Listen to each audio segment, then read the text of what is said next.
What's up, everybody? I wanted to make a video on something very important in FC. Many players get overwhelmed with the number of promos nowadays, with all the different SBCs coming out. People feel like they just can't keep up. But you don't have to keep up. You don't have to go out and get a player, two players, or whatever from every promo or do every single SBC. So if you're catching yourself not able to, keep up with all the different players and who the best ones are, or you see that your coins, you can't purchase a new player every promo, or you don't have enough fodder to do all the SBCs, that is fine. It is 100% fine. The name of the game is build the best team you can build with your budget, because the first and foremost thing in this game is your skill on the stick. So that's the first thing you have to work on. Then, yes, you do want to keep your team up, because having quality players definitely helps. But going out and buying players for every promo is not something you have to do. For example, you see my team here. I took a long hiatus from the game when the game was in the gutter before this patch, and now it's an amazing game, right? But it wasn't, and so that time that I was away, my team fell way behind the power curve. So I came back recently, and all I did was take the players I had that could be boosted with evolutions, right? So you see here the different evolutions available. They're constantly upgrading. That literally like every day, every other day, there's something different. And it's not always going to be good evolutions, but you simply scroll through. You click there on select player to preview. You can see which players in your team are eligible, for these evolutions. And then a lot of them are free. So it's simple as clicking, choosing the player, and they go into the evolution. And now what you do is you take players that you like that are falling behind the power curve, and you boost them up and keep them going along with the power curve, right? So the only thing to note with that is sometimes they're just small little upgrades with some of these evolutions, and you do not want to miss out on a bigger evolution that maybe that small evolution will make that player ineligible for, right? So you have to think about that. Maybe keep a player out of an evolution that's not going to really make a difference. And don't totally count out those evolutions that aren't free.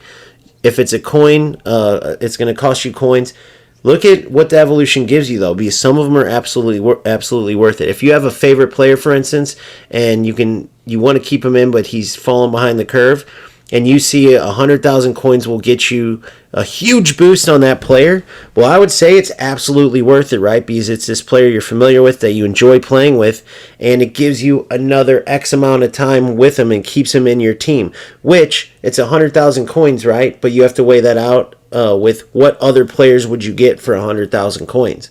Probably no one as good as that player you have boosted with that evolution. That's all you have to look at. Now, if you can go get another player that's better than the player you have, even with that evolution, then it's not worth it.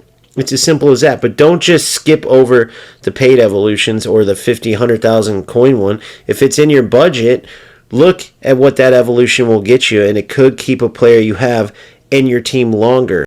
So let's look at my squad, for example. You see all the different evolutions I have, right? Chiesa's currently in one right now, prolific score, and it's going to give him a heck of a boost, particularly in like the shooting area, his physical area, and he's already a very good player, but it's going to put him, a couple levels up to make him more on even playing fields with some of the defenders he's going against, right? Because he's just a little bit behind the power curve. Not that overall matters, but in here it's indicative of kind of catching him up. He was an 86. This current evolution he's doing will get him to an 89. That's right about where a lot of the top players are. But it's more about the stats. I'm just saying in this case, that kind of shows you what these evolutions can do. Gay's a perfect example. This Team of the Year evolution string, right? And I say string because it's like 3 evolutions in a row, has been amazing. And there's something more that I want to go into on that, but I'll talk about that more in a bit. So Gay goes from just a nobody center back that not many would want to like what would be like a million coin center back. You see Indo, he's definitely playable now. He was like an 85 rated, like 20,000, 15,000 on the market. Caicedo was a showdown card that was way, underneath the power curve. And when I came back from my hiatus away from the game, I put him into an evolution. Now he's one of my best central midfielders that I guarantee would be a pretty expensive player if him with that Evo was on the market, right? But he's not. And that's the other beauty of it too, is that many times you end up with these players that most other teams don't have because they either didn't do that, SBC, even though that showdown for Caicedo was extremely cheap, and they didn't do it, or they put him in an SBC already, and now I have him boosted up running the central midfield for me. So it's a great feeling with that too. All the while you're saving coins and you're keeping players that you like in your team. It's a beautiful thing. Now, I want to go back to that Gay evolution. So, some of the evolution, out of that string of the evolution, they were just in the regular evolution bar in here. To find out that string and exactly what to do, I got Footbin, okay? You can use whatever app you want. In my opinion, Footbin's the best. That's what I use. But definitely get that app. You can put your team in there. You can see which players that are coming out would better fit your team, which players fit with chemistry and all that. You can also look into evolutions and see which players are the best for different evolutions. So you can find all kinds of different information out that can help simplify things for you so it's not so overwhelming, right? Something as simple as removing a player from your squad, you put it into Footbin, and then you can organize all the players in the game by price, and you can literally go to the players that are in your budget and just scroll through and see who's worth buying. Then you can compare that with any evolutions that are available for that player. So for Gay, for example, I did the Stones SBC, great. For Gay, I had packed him, I went through all those evolutions, I clicked a preview on each of them. I saw that Gay was available for the Team of the Year 1 evolution. There's a bunch of them in there. Well, I went into Footbin, put him into my team, saw obviously he fits into the team, and then saw the order of these evolutions to do, right? And the very last one is in drafts. So you also have to be familiar with any potential I guess you would say, objective evolutions or whatever that might come up. You definitely want to keep an eye on if it's worth doing those. In this case, it absolutely is. In order to get that information nowadays, as much as I don't like that leaks exist, it is part of it. Find a leak source and just keep up with that. It's as simple as checking it for a few minutes every day, right? For me, I use Foot Sheriff. If you know another one, there's tons of them. You can use them. Make sure they're trusted, though, because they're just like content creators. There's a lot of clickbaity leakers that just share bogus info. You can't trust them. Foot Sheriff is absolutely reliable. It's just FUT Sheriff, right? Simple as that. He's on all the social media platforms, and you would simply go to it, look at the different links, and you can find out, hey, this new evolution's coming out tomorrow. This new evolution's coming out in objectives. So for Gay, this final evolution is simply you get him by winning enough draft games. He's in this Team of the Year draft, which you see right there. Simple as that. I go into this draft. I'm literally doing it as we speak. I'm taking a break to do this video, but I win 4 or 5 more games. I get that final piece to make Gay just this elite center back. And all I had to do is click on the evolutions, play the required games, and he just kept boosting up. Now, I literally have an in-game center back and spent 0 coins. Well, I'll have an in-game center back completely in-game, right? I could definitely use him right now without this.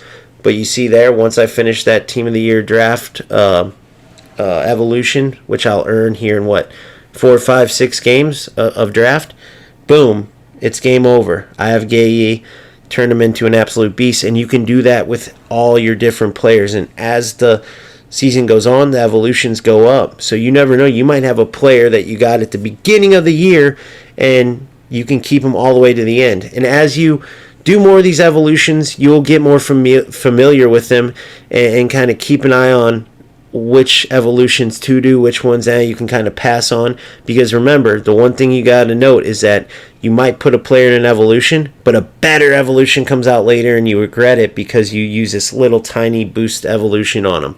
So keep that in mind too. If the boost isn't truly game changing, you might want to skip out on it and hold out for a bigger evolution in the future. So I know that was a lot of information packed into a little over 10 minutes, right? Well, what will be over 10 minutes, but it's okay because you can play this video back. And as you go, you will learn from your mistakes as well. Everyone makes mistakes. You learn from them. It's fine, and you move on. The key to remember is you don't need to be overwhelmed by all the different promos and SBCs, because you don't want to just go buy players from all these promos and do all these SBCs anyway.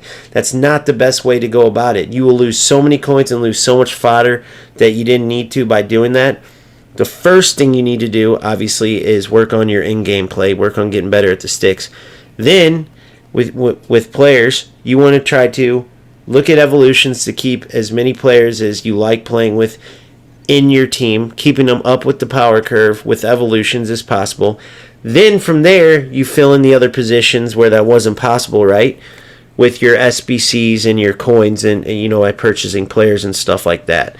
So it's as simple as that, right? And again, you're not going to be great at it right off the bat, but as you go, you're going to become a beast at looking through these evos and picking the best ones and when to do them on what players, and looking at the foot share if it only takes a few minutes, finding out the leaks, and then looking at maybe which players you want to purchase to put in those evos that are cheap right now but won't be, when the evolution comes out, and then looking at the evolution chains and seeing which players are the best to fit in. Maybe you find a sleeper that not many players are using, but you see that he's going to be a beast.